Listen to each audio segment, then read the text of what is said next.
Okay, so we're going to take a look at these.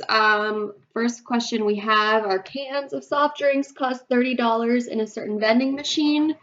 What is the expected value and variance of a daily revenue Y from the machine if X, the number of cans sold per day, has an expected value of 125 and a variance of 50? All right, so for this one, the variance part I would not test you on, possibly the expected value here, but the expected value of Y is the same thing as the mean, okay, which is just N times P. Okay, well, your N here is going to be this 125 because that's your average number of cans sold. So that is the 125. The P is the probability, but in this case, we're looking at pricing.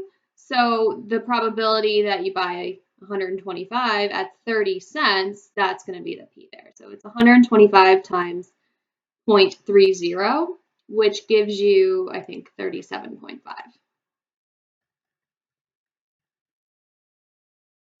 Okay, so that's the first part. And like I said, that's probably the only thing that I would test you on because I don't think we went over this part here. It's a little more advanced.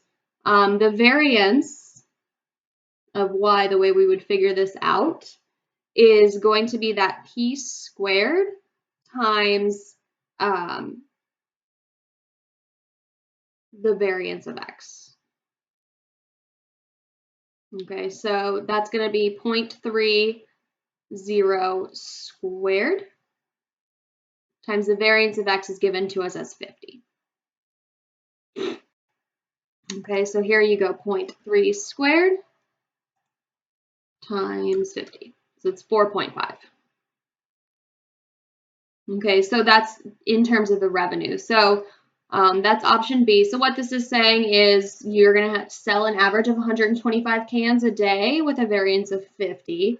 And then the revenue, $37.50 with a variance of 4.5. All right, number 2, we have a car insurance company has estimated the following cost probabilities for the next year on a particular model of car. All right, so the expected cost to the insurance company. So for the expected cost, that's the mean. So what we want to do the mean is the sum of X times P of X. Okay, well, we need to finish this probability distribution so that we can do the mean calculation. So if we take a look here, you've got, let's see, 0.6, 0.05, 0.13. That's going to give you 0.78. So this missing value has to add up to 1. So 1 minus 0.78, that missing value is going to be 0.22.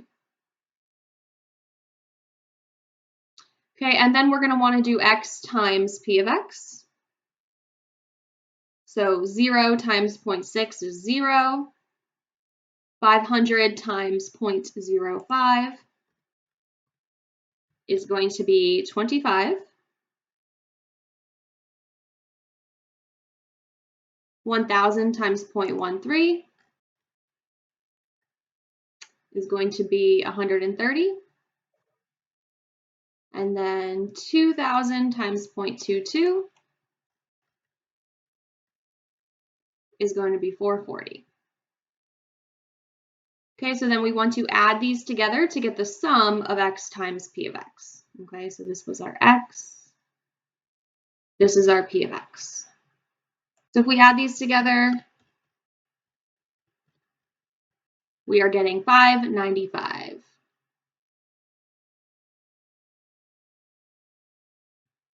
Yes, expected value is the same as the mean in this chapter. There is an expected value calculation that you can do for different types of probabilities, but I don't think we cover that in this class. So yeah, it's the same as the mean when you're looking at a probability distribution.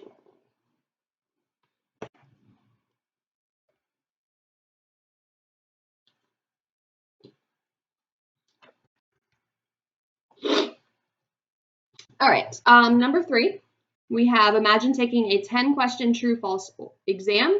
You randomly guess at each question. There's no need to do any calculations. All right. Is this a binomial setting? Yes or no?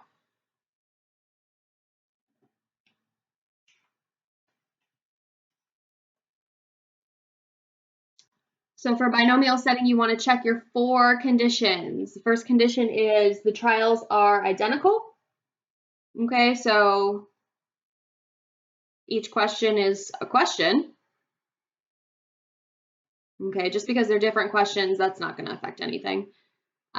They're questions on a piece of paper. So yes. Then you have 2 outcomes, yes, no, true, false. Okay, 2 outcomes. Probability of each one is going to add up to 1. So the probability that the question is true is 0.5 plus 0.5, probability the question's false, that adds to 1. And then the 4th condition is that the trials are independent.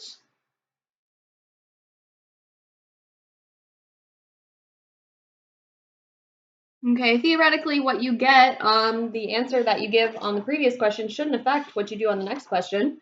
So yeah, these are independent. So yes, this is a binomial setting.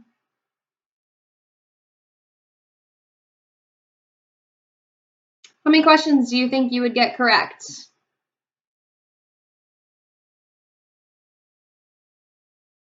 If you basically Christmas tree, what we're saying here.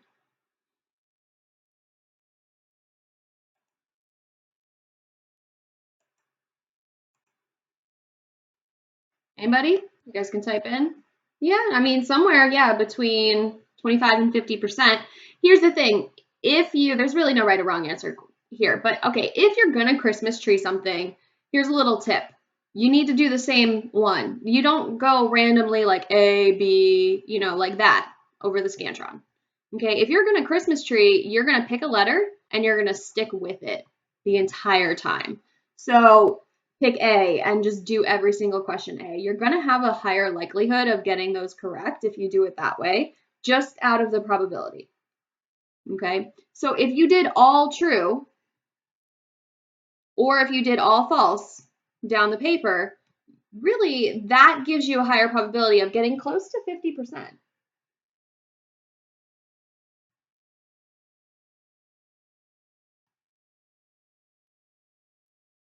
On the exam. Okay, but you got to stick with one. You got to pick one and stick with it the whole time. So you have to be committed. How surprised would you be if you passed? Probably. Yeah, pretty surprised, right? Because you don't know what you're doing. You're just picking a letter and going. Well, what's the actual probability of that? So the actual probability of that, of getting 6 out of 10, okay, your n would be 10. So let's see here. Our n would be 10. Okay, the probability of success, 0.5 for each question, and then 6 correct. Well, that would be your x. So if I do in my calculator binom PDF, or I can do the calculation by hand, but we should be doing it in our calculator here. So binom PDF 10, then the p is 0.5, the x is 6. Okay, we should be able to get that actual probability. So if I come here and I go second distribution, and then I go to binom PDF, and then my n is 10, comma, 0.5, comma, 6. Okay, so your n is 10 in the 84, the p is 0.5, and the x is 6. So the actual probability of that is 0.205.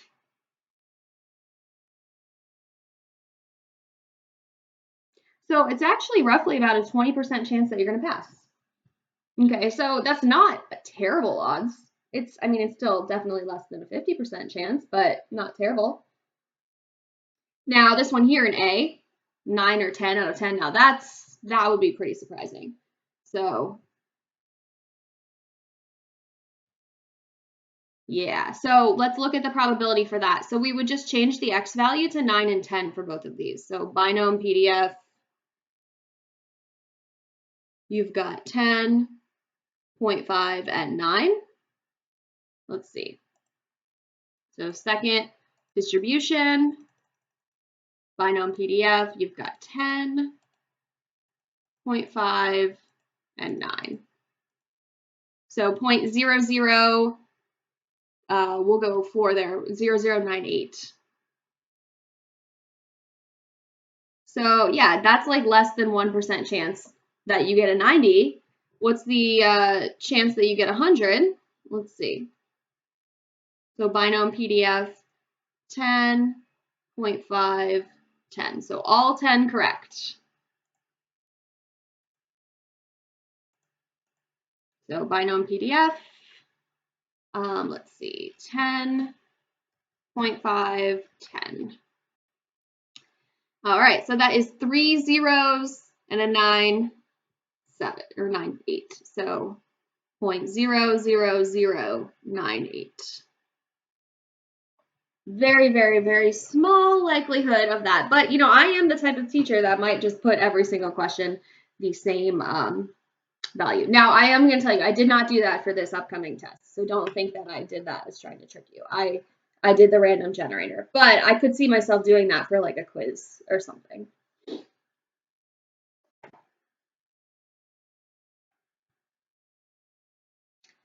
All right, so let's look at number 4. So approximately 2% of the nation's children have a parent who is in jail or prison. X is going to be the number of children who have an incarcerated parent from a random sample of 100 children. So this is a binomial setting. Trials are independent, so each child is different. So we're going to exclude siblings here, so just keep that in mind. What do we got? You got jail or not jail, so 2 outcomes. The probability, if we add them together, let's see, P would be the probability that the parent is in jail would be 0.02, which means the probability that the parent is not in jail would be 0.98. So that would add together to be 1. And what's the last condition here? I said independent. Oh, the trials are identical. Yeah, so you're just pulling the names in a hat, picking them out. So identical trials. So yes, this is a binomial setting. All right, anybody want to take a stab at what P of X equals 0? What does that actually mean? It's the probability that what?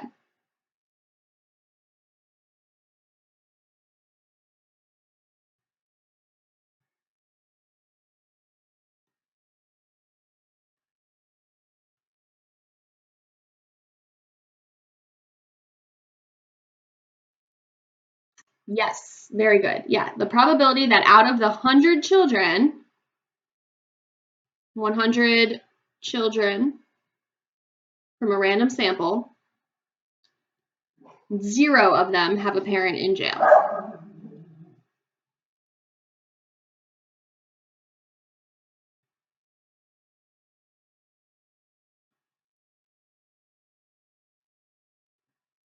Sorry, I don't know what they're barking at. Probably someone outside. Okay, so P of X equals 0 and P of X equals 1. So to find the probability that 0 of them have a parent in jail. So your N is going to be 100. Okay, and we already said our P was 0.02. Our Q was 0.98. We can do the calculator. We can also do the by hand calculation. I gotta find it though. We'll do this one by hand, just the first one, just for those of you who don't have a calculator. What do we got? NCX. Okay, so NCX times P to the X times Q to the N minus X. Okay, so by hand, this would be 100 C0 times 0.02 to the 0 times 0.98 to the 100 minus 0. So let's see, 100 C0 I think is 1. Yeah, 1, and then 0.02 to the 0 is also 1. So this is just going to be 0.98 to the 100. So 0.133. Okay, or binomial PDF.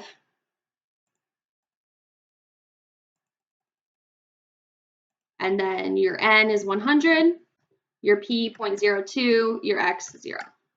So same thing. And then for p of 1, so p of 1, you're going to do, we'll just do binomial PDF. And I'm just writing this to show your work, what I'm doing here.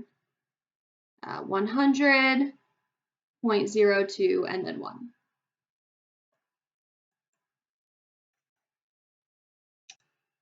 So let's see here. Binomial PDF, 100, 0.02, 1. So 0.271. So the probability that exactly one child has a parent in prison is going to be 0.271. Okay, so we've got these numbers here. Probability that there's 0, 0.133. Probability that there's 1, 0.271. What is the probability that 2 or more of the children have a parent in jail or prison? So for this one, if we had the entire probability distribution of 0 to 100, you would add all of those. Okay, we're not going to do that because it's too much work, but we do have the probability of the ones that are excluded in that. So we're doing here the probability that x is less than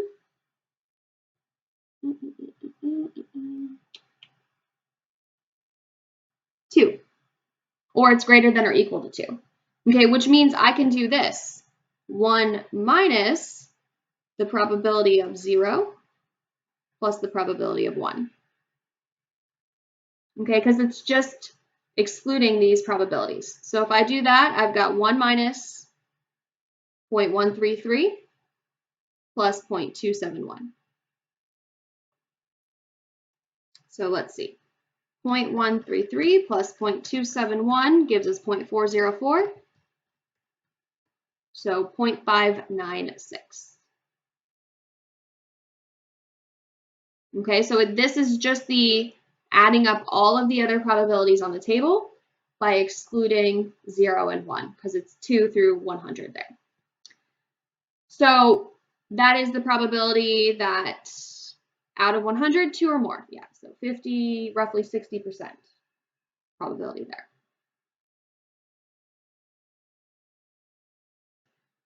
All right, let's take a look at,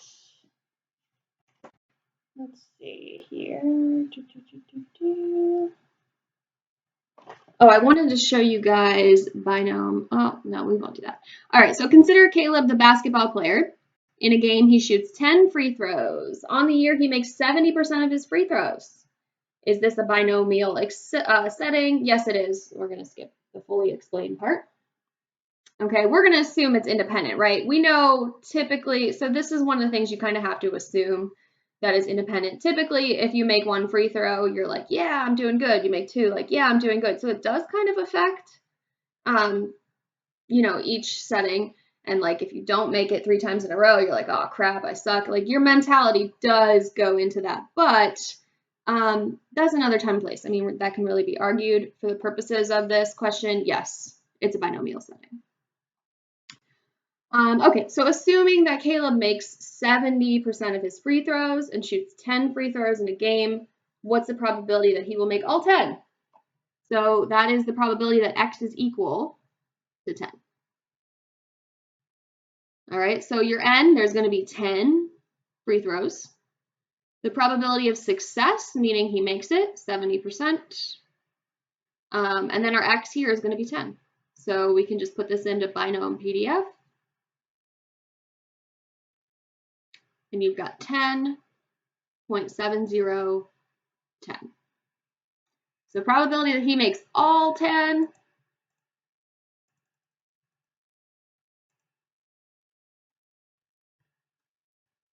is going to be 0.028.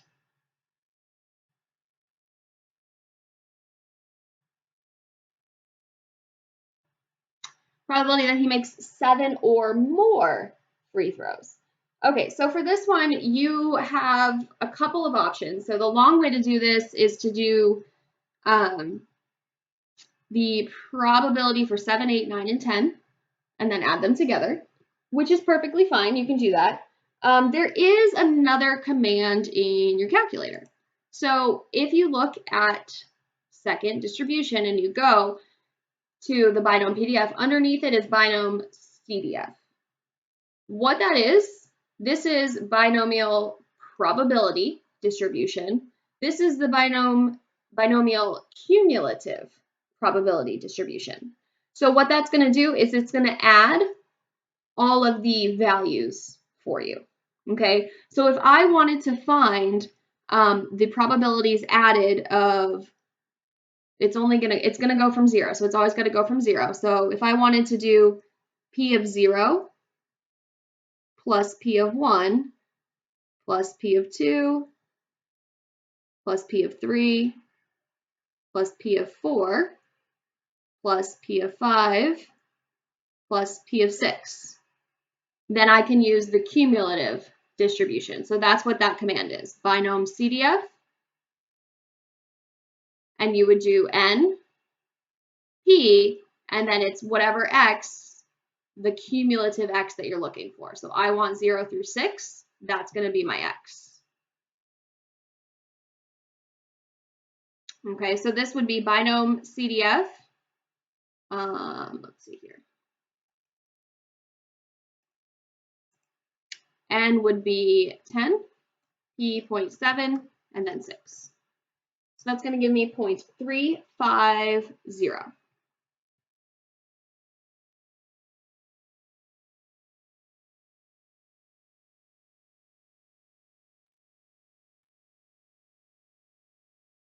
Okay, but I'm not done.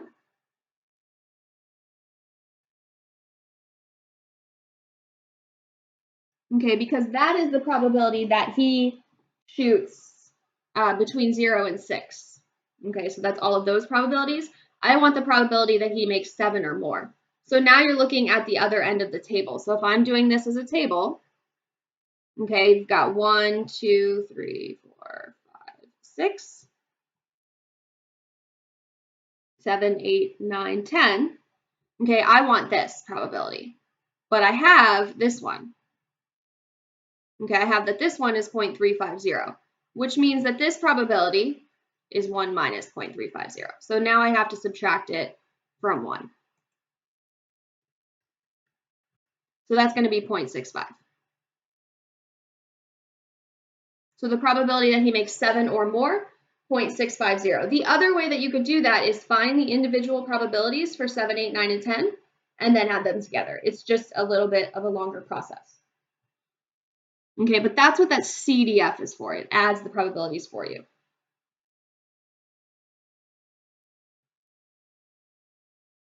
Okay, and then for C, find the mean number of free throws. Okay, the mean in a binomial setting is just n times p. So this would just be 10 times 0.7. So that means out of 10 shots, he makes 70%. 7 would be the mean.